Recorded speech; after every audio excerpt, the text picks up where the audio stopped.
Hello, everybody, and welcome to this little training. I don't know if this is the most scary thing you've ever seen or not, but to have three of Brother Anderson staring at you, I got to admit, I think it's a pretty scary thing.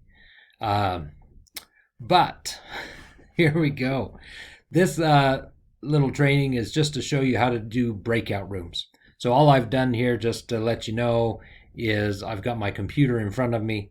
I've got my phone over here on this side. I've got my iPad over here on this side, all logged into the same Zoom classroom, but just so that I have more than one participant so that I can actually do breakout rooms.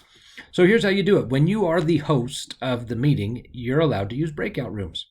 And so you can come here and hit breakout rooms, and then you can say, how assign two participants into one room, or do I want two rooms? And I'd have one participant in each room, one participant per room. I can do it automatically or I can do it manually. So manually would allow you to put certain kids together, certain students together in the same groups.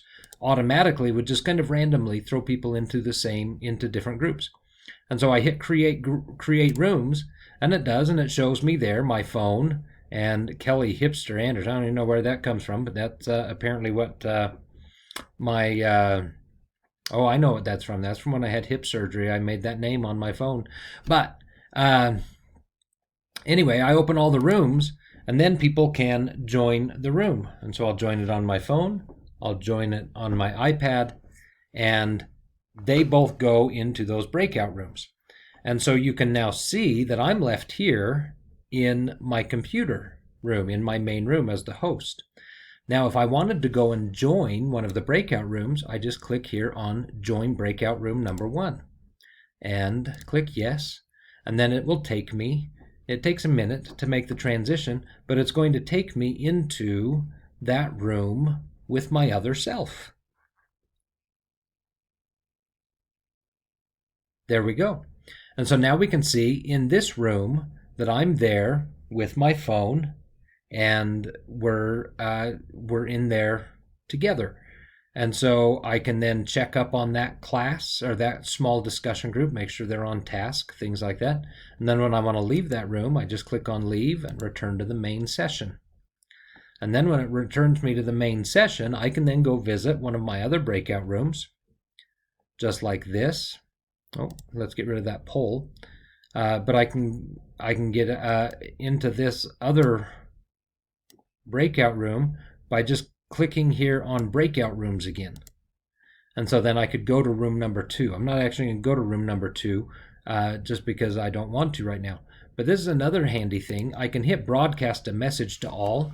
And so I can say, hey, discuss the value of this gospel principle or whatever, right? And so I can type that in there. And then I hit broadcast, and it sends it out into the rooms. And it just shows up as a little pop-up window in each room, and it kind of just a reminder of what they're discussing or things like that.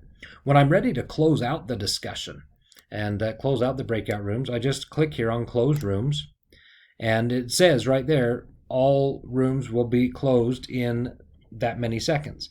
On their devices, it'll tell them, hey, you're going to automatically be kicked out and back to the main session, and it counts them down from a minute so they can wrap up their discussion and things like that.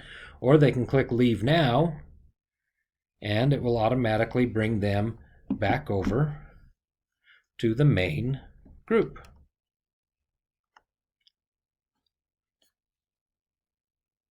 And so if they don't click on Leave Now, then it will take the full 60 seconds, and then it'll drop them back out and bring them back into the main room.